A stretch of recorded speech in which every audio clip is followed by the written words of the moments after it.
Hey, good afternoon, good evening, good morning. Thanks again for tuning in and listening to B&B Hockey Talk. Remember, smash that like button, comment, tell us what part you like about this. Subscribe to us on YouTube. All of our episodes are there. Thanks again for the support. We want to give a couple shout-outs to Mr. Jeff Gardner, Mr. Braden Reimer. Great comments yesterday on Facebook. So today we got a jam-packed schedule for you, as we have some Vancouver Canuck news to catch up on. We got a few minor signings, a big trade in the NHL today, and our 31 teams in 31 days with the New York Islanders. So, Matthew, let's start us off with Canuckville news. All right. So the summer showcase started today. So that's all the potential guys vying for World Junior spots. Is this a small little tournament in Kamloops between Canada, U.S., Finland, and Sweden? Kicked off today, and will go until Saturday with about 2 games a day. So the early games already wrapped up. The U.S. and Sweden played to a 5-4 overtime win for the U.S., and Quinn Hughs was an absolute standout for the U.S. He had 3 primary assists. He set up his brother Jack for the first goal with a nice setup into the slot. And then his other 2 assists, if you have a time to look them up, were just absolutely highlight reel assists. In the second period, he walked along the line, deked to his backhand in the circle, and to set the guy up backdoor for an easy tap in. And then with less than 2 seconds left in overtime, he set up the game-winning goal. He got the puck along the left-hand boards, brought the puck around to the point, deked around one Swedish defender, and then deked around another guy who bumped him, but he's just able to stay on his feet just enough to pass it back door for the winner. But he was just absolute fun to watch, even in the defensive zone, just to see his quickness when defenders try to get on him. He's just able to do like this little move, and then he has all the space and time to make a good breakout pass. And then I'll talk about his brother as well, Jack Hughs, who's going to be the first overall pick in this year's draft. This guy can skate as well, and his hands and his ability to get around defenders was really fun to watch as well. Well, if you didn't get Matt's description, I'm sure, look it up, try to watch the video so you can see for yourself what a special player this guy's going to be.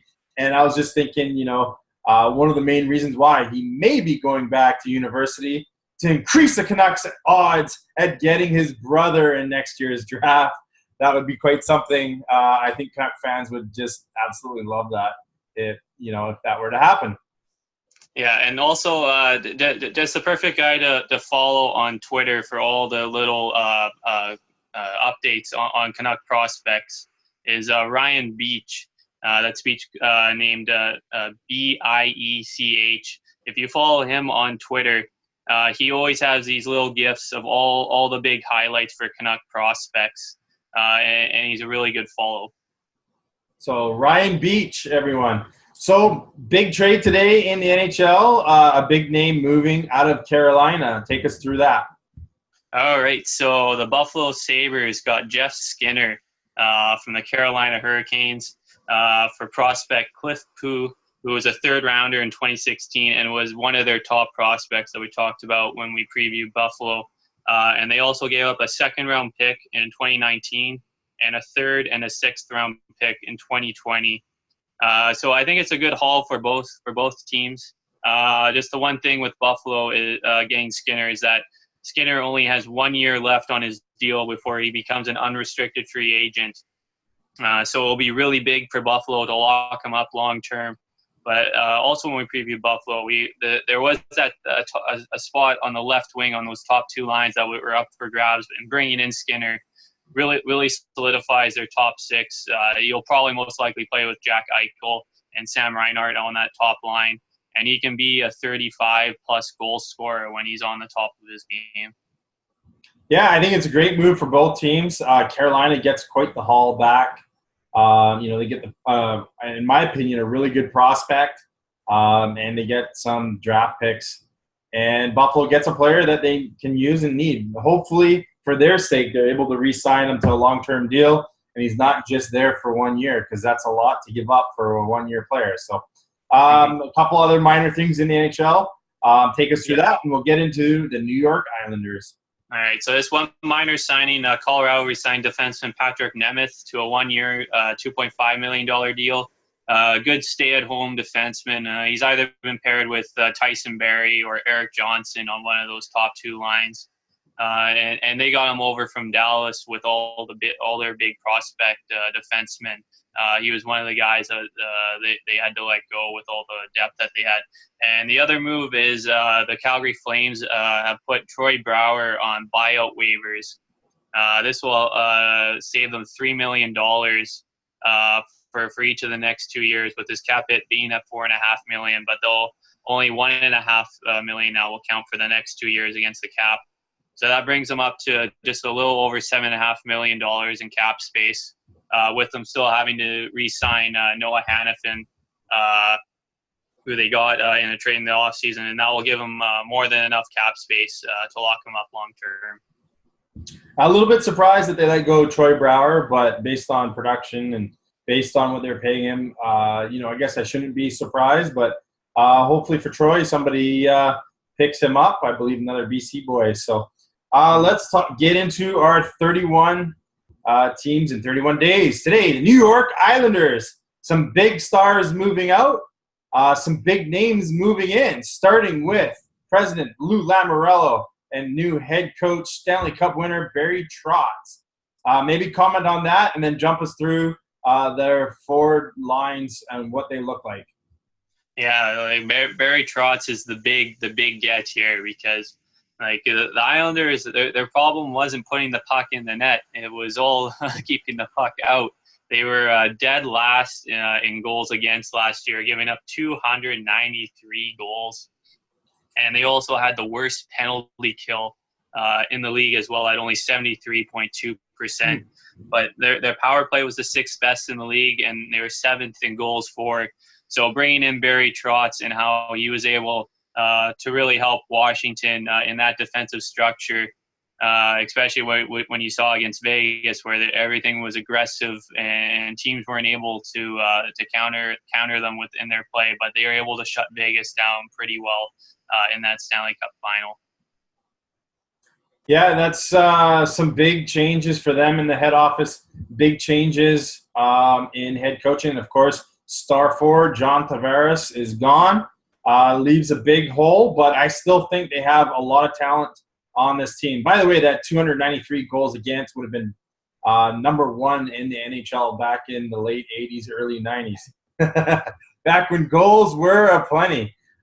So let's get into their forward lines. Take us through what you got, and then we'll jump into their other positions. All right, yeah. So as you mentioned, the big hole will be trying to fill in John Tavares' production.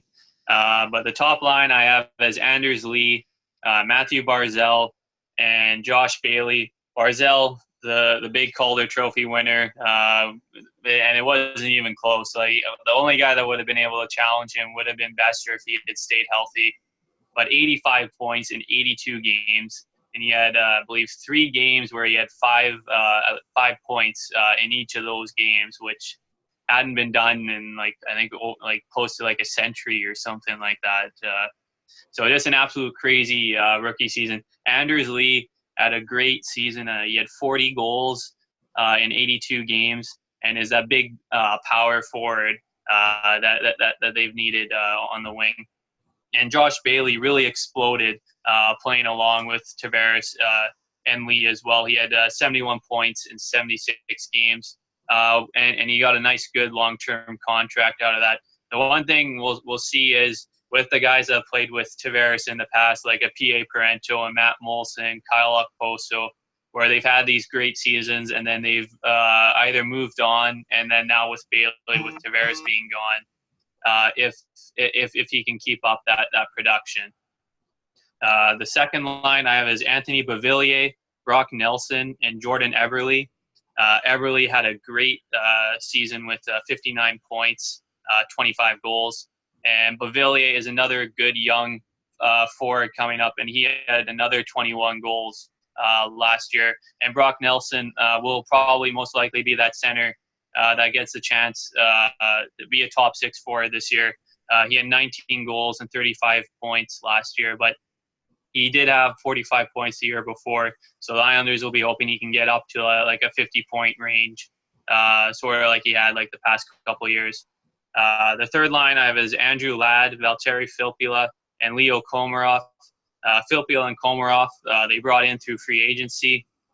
Andrew Ladd has been like the big disappointment for them, where they brought him in a couple seasons ago through free agency. He only had 12 goals and 29 points in 73 games, and he still has another 5 years at $5.5 million per year. So yeah, so they were hoping he'd be able to be a fixture in their top 6, but he's turned more down into a third line player. And Komarov will bring some grit and a bit of a scoring punch to their bottom 6. And then the reunited big hitting line for their fourth line, Matt Martin, Casey Cizikas, and Cal Clutterbuck. Martin and Clutterbuck are usually leading the league in hits, even though those Islander statisticians over there, I don't think are as fair as some other teams. But yeah, that will be a big physical line, and even guys like Martin, Clutterbuck can put the puck in the net and usually produce around like 20-something points a year. And then they still have 3 other forwards under NHL contracts. They brought in over from the KHL Jan Kovar, who's 28 years old, but he's put up great numbers in the KHL.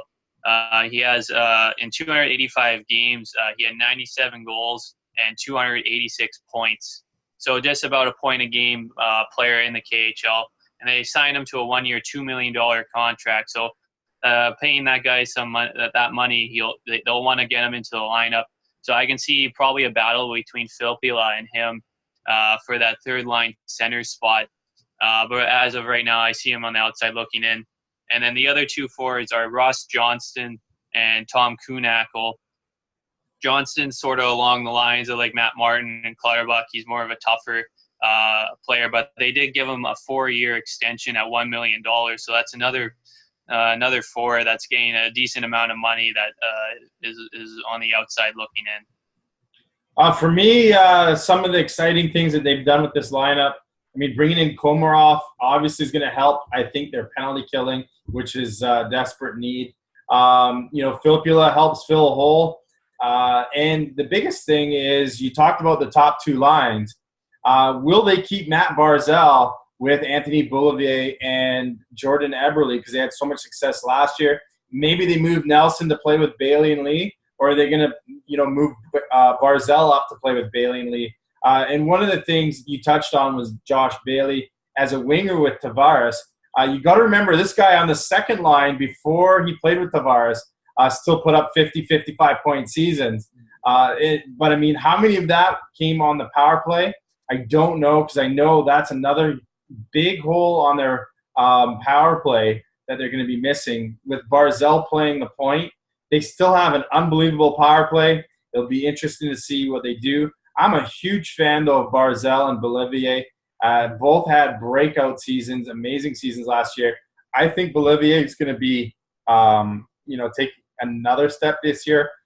Barzal may even take another step, which is crazy, only because nobody can catch the guy. He is so fast and he's so smart. He can hang on to that puck.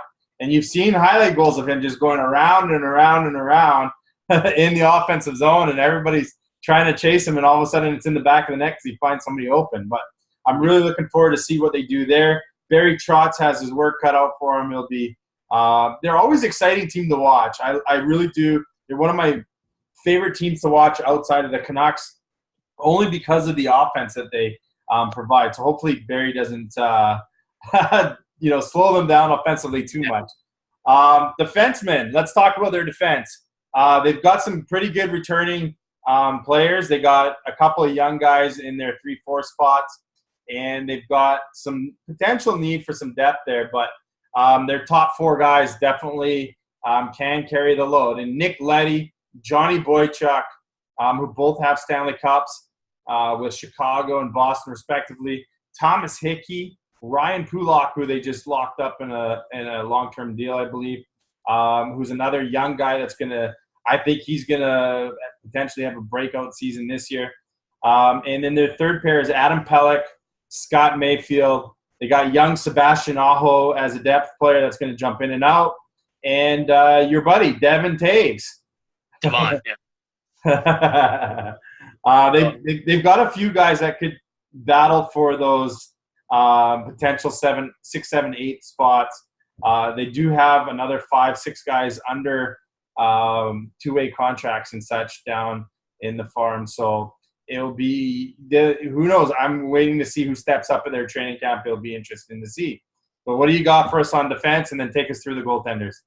Yeah. So Letty's will be like their big number one defenseman. He's such a smooth skater on the back end, and I think in the first half of the season he was really good offensively, and then he sort of tapered off as the season went along. But he still had over 40 points last year.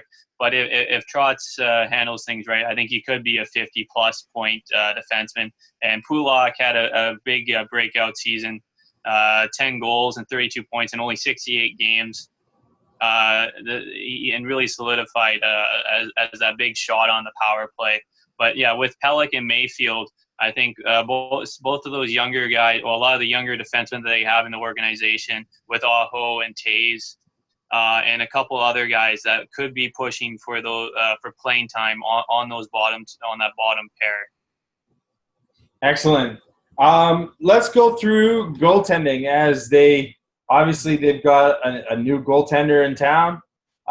It's a position that suffered last year, and I don't think it was necessarily because of them, but because of total team defense.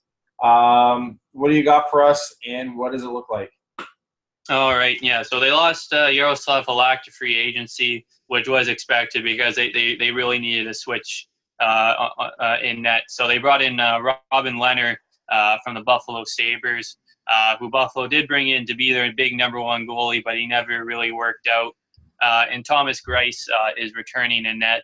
It will be interesting to see. It should be a good battle to see who will be that number one goalie, though I think right now Leonard just holds a bit of an edge, just because he is younger and he still has that potential to be a number one, sort of like Peter Mrazek signing in Carolina, being that young goalie that's sort of been up and down, but still has that potential to be the number one. But the big thing here is that when Barry Trotz signed with the New York Islanders, he brought goalie coach Mitch Korn with him, who's followed Trotz throughout his entire career with Nashville and Washington. And has worked with and developed some really good goalies, like with Braden Holtby and Pekka Rinne, Philip Grubauer, goes on. And he's known as one of the best goalie coaches in the NHL. So I think that will be a huge help for Leonard, who I think could potentially have a good breakout season, because playing in Buffalo last year, that wasn't a good team either. So I think if that defensive structure sharpens up for the Islanders, they could potentially be pushing for that last wild card spot. I could see. Yeah, I think their goaltending is going to be significantly better this year, and it's only because of team defense in front of them.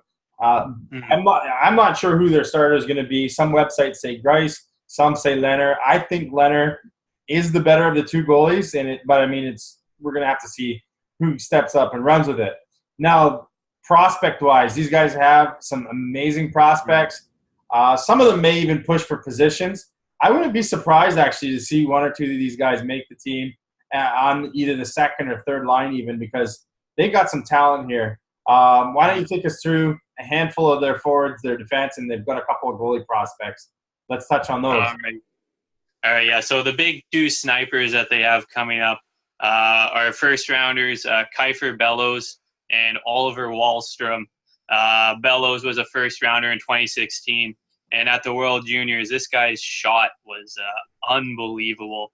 But he had 41 goals in 56 games with Portland in the dub.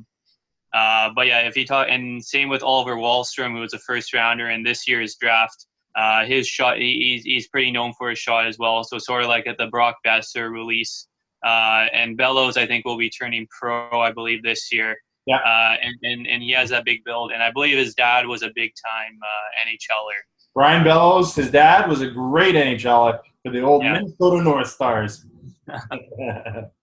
And then, their big goalie prospects are Ilya Sorokin, who had a crazy good year in the KHL last year. He went 25-8-4 with a .931 save percentage, a 1.59 goals against average, and 8 shutouts. And then he also had another 10 wins in 5 shutouts in the playoffs in the KHL. So between him and Linus Soderstrom, who played for Sweden in the World Juniors a couple of years ago, was only a backup in the Swedish league last year. He went 8-6 with 2 shutouts in 14 games. But Sorokin is the big-time goalie that they're waiting for to be that potential number 1 starter down the road. And then my buddy from Abbotsford, I'm friends with his older brother, Devon Toews, should be pushing for a spot in the lineup. He got a new one-way deal.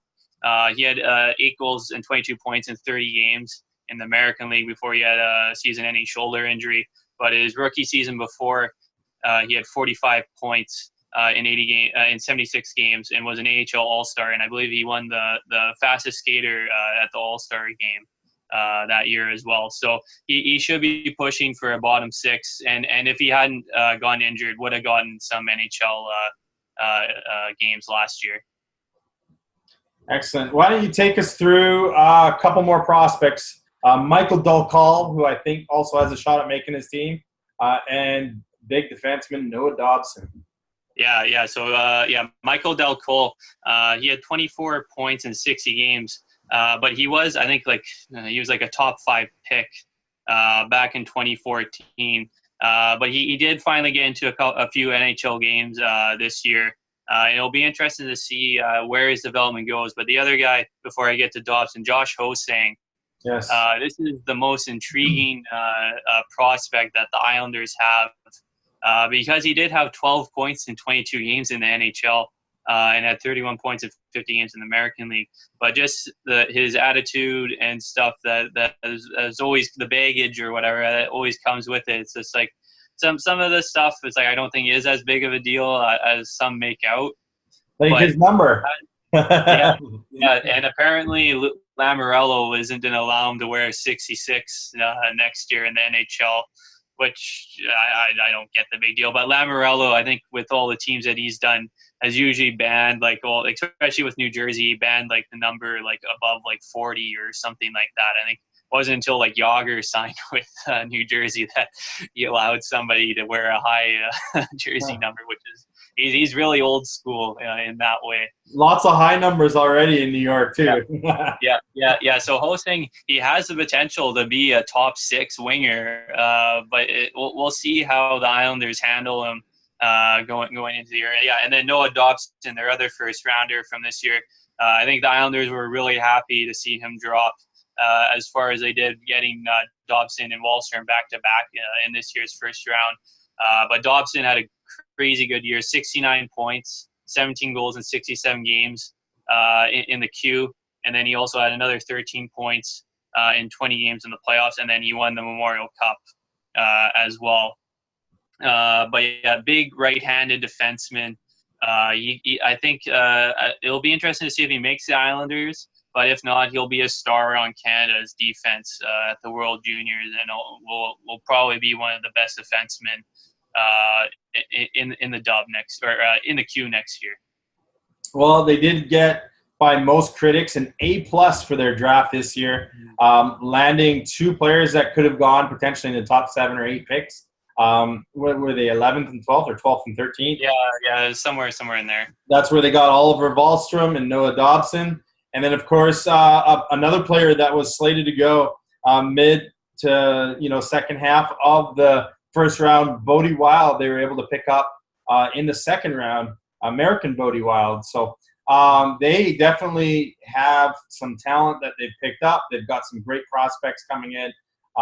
They're only going to get better, I think. And if Barry Trotz is running the camp, I'm excited to see what this team does. So 80 points last year. Where do you have them this year? I potentially, like you said, I see them pushing for a potential playoff spot, but in order to do that, they're going to have to see a dramatic increase in points. I think they're going to need at least 95 to make it. Where do you see them?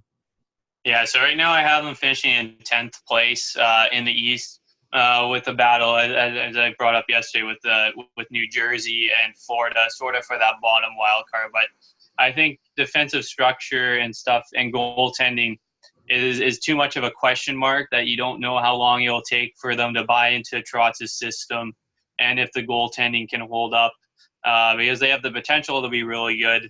But with playing the past couple of years, you just don't know how it's going to end up. Yeah, well, we'll be waiting to see what they do. It'll be interesting to see what they do for sure. Thanks again, guys. That's going to wrap up our show.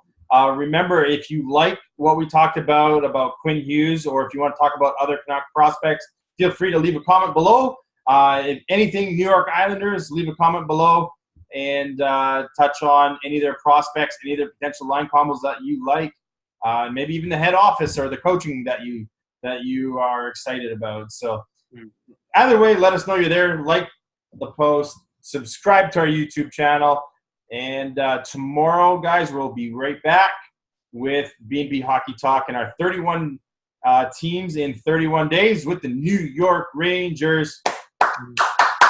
See you guys all tomorrow.